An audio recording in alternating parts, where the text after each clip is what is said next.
गर्मी का मौसम है। भीषण गर्मी के कारण पानी की समस्या अब हर शहर के हर वार्ड की आम समस्या बन चुकी है। आपके वार्ड में अगर पानी नहीं आएगा तो आप क्या करेंगे? पार्षद को शिकायत करेंगे। लेकिन अगर आप अपने पार्षद को पानी की शिकायत करने जा रहे हैं तो सावधान, ये खबर आप ही के लिए है। आप सोच रहे होंगे कि मैं ये क्यों कह रहा हूं, क्योंकि रायपुर में भी एक शख्स ने कुछ यही किया था। उसके वार्ड की पानी की समस्या उसने अपने पार्षद को बताई।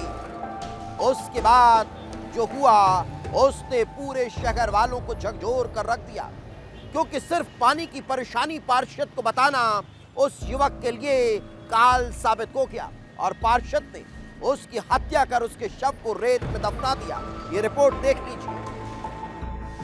तारीख 22 मई, जगह रायपुर छत्तीसगढ़, वारदात मर्डर।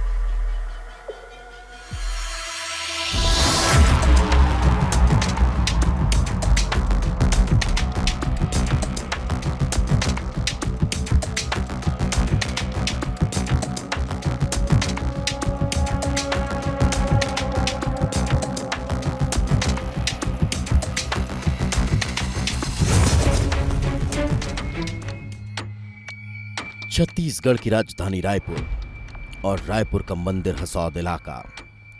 रात का वक्त था।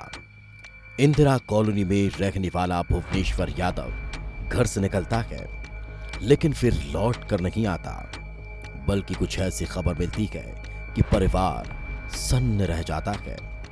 एक गोदाम के पास भुवनेश्वर का मोबाइल और बाइक लावारिस हालत में मिलती है। सवाल यही था कि मोबाइल यहां है, बाइक यहां है, तो फिर भुवनेश्वर कहां चला गया? कई तरह के सवाल मन में उठने लगते हैं और फिर अगले ही दिन सुबह परिवार थाने पहुंचकर उसकी गुमशुदगी की रिपोर्ट दर्ज करा देता है। पुलिस जांच में जुट जाती है। भुवनेश्वर का गायब होना सामान्य लग रहा था। ऐसा लग रहा था कि भुवनेश्वर अपने किसी दोस्त के साथ कहीं चला गया। लेकिन जैसे जैसे जांच आगे बढ़ती है, कहानी नए मोड़ पर आ जाती है। पुलिस आसपास की सीसीटीवी खंगालती है, मुखबिरों को सक्रिय करती है, आसपास पूछताछ की जाती है, तो पता चलता है कि भुवनेश्वर को आखिरी बार उसके दोस्त और वार्ड के पार्षद नोहरदास रात्रि और उसके साथियों के साथ देखा गया था। पूछताछ में पता चला कि सभी ने गोदाम में शराब पार्टी की और इसके बाद कार से कहीं चले गए, और यही वो वक्त था जिसके बाद से भुवनेश्वर का कोई पता नहीं चला। पुलिस के हाथ जैसे बड़ा सुराग लग गया था, लेकिन अब सवाल ये था कि क्या पार्षद नोहरदास को भुवनेश्वर के गायब होने की जानकारी थी? उस रात आखिर ऐसा क्या हुआ था जिसे नोहरदास छिपा रहा था? या फिर नोहरदास को यह पता था कि भुवनेश्वर कहाँ है, या नोहरदास ने भुवनेश्वर को गायब कराया था? सवाल हैरान कर रहे थे, लेकिन चौंका भी रहे थे, क्योंकि पार्षद उसका बचपन का दोस्त था, लेकिन शक की सुई उस पर ही घूम रही थी। पुलिस पार्षद और उसके साथियों से पूछताछ करती है और फिर जो कहानी सामने आई वो चौंकाने वाली थी। सच इतना खौफनाक था कि यकीन करना मुश्किल हो रहा था। कहानी उसी रात शुरू होती है जब भुवनेश्वर अपने पार्षद दोस्त के साथ पार्टी कर रहा था। शराब खत्म होने पर सभी लोग महासमुंद की ओर निकल पड़ते हैं। इसी दौरान भुवनेश्वर अपने पार्षद दोस्त से वार्ड में पानी की समस्या को लेकर शिकायत करता है। भुवनेश्वर कहता है कि तू पार्षद बन गया है तो फिर पानी की समस्या को दूर क्यों नहीं करता? भुवनेश्वर दोस्त कहने के नाते से पार्षद से गुहार लगा रहा था, लेकिन शिकायत धीरे धीरे विवाद में बदल गई।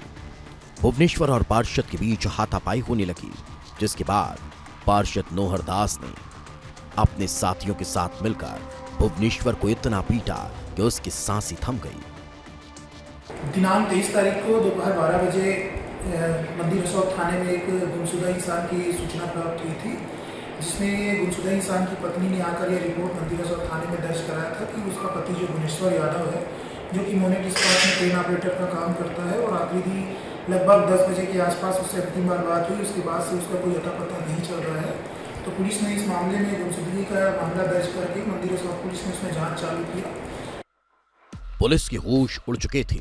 अब सवाल यही था कि अगर भुवनेश्वर की हत्या हो चुकी है तो फिर लाश कहाँ है। पूछताछ आगे बढ़ चुकी थी और जैसे ही ये खुलासा हुआ, पुलिस की गाड़ियां महासमुंद जिले की ओर दौड़ पड़ती हैं। महानदी के किनारे गाड़ियां रुकती हैं क्योंकि इसी महानदी की रेत में दफन था भुवनेश्वर की हत्या का राज। और जब पुलिस ने रेत में खुदाई की तो निकलती गए भुवनेश्वर की लाश, जिसे हत्या करने के बाद आरोपियों ने रेत में दफना दिया था ताकि किसी को कुछ पता न चल सके। और जांच करने के पश्चात इसी क्रम में जांच के दौरान पता चला कि वो अंतिम बार वो 3 लोगों के साथ वहाँ पे दिखा हुआ है। तो उस आधार पर पुलिस ने उन लोगों को संदेह के आधार पर उसे बुलाकर पूछताछ की। उसकी हत्या महासमुंद के नांदगांव में करके उसको वहीं पे नदी के जो घाट में वहीं पे दफना दिया गया है रेत में। तो इस आधार पर पुलिस ने इसमें अग्रिम कार्रवाई है, तो क्योंकि मामला महासमुंद पुलिस का था तो रायपुर ग्रामीण पुलिस के द्वारा पूरी मामले को आरोपी सहित महासमुंद पुलिस को सौंपा गया है। इसमें अग्रिम कार्रवाई पूरी महासमुंद पुलिस के द्वारा की जा रही है। मामले का खुलासा हो चुका था।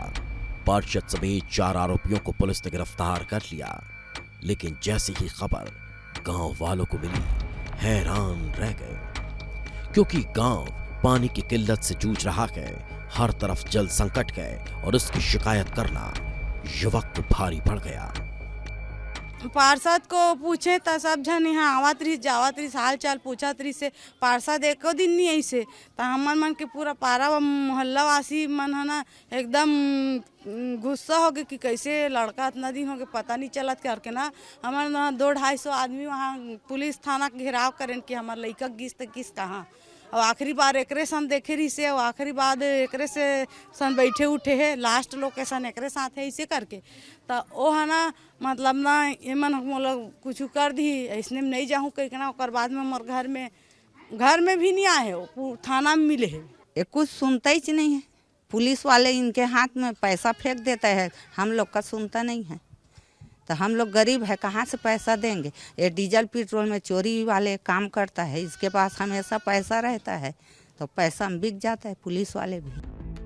दोस्ती जिस पर भुवनेश्वर ने भरोसा किया, वही दोस्त जिसकी मौत की वजह बन गया। सिर्फ पानी की समस्या उठाने पर शुरू हुआ विवाद इतना बढ़ गया कि युवक की जान तक चली गई और फिर हत्या को छिपाने के लिए लाश को महानदी की रेत में दफना दिया गया। लेकिन सच ज्यादा देर तक रेत में दबा नहीं रहा। पुलिस की जांच ने इस खौफनाक राज से पर्दा उठा दिया। अब पार्षद समेत सभी आरोपी सलाखों के पीछे हैं, लेकिन इस वारदात ने कई बड़े सवाल खड़े कर दिए। क्या जनता अब अपनी समस्याओं को भी नहीं उठा सकती? क्या पार्षद से पानी की शिकायत करना इतना बड़ा गुनाह है कि उसे मौत की सजा दे दी जाएगी?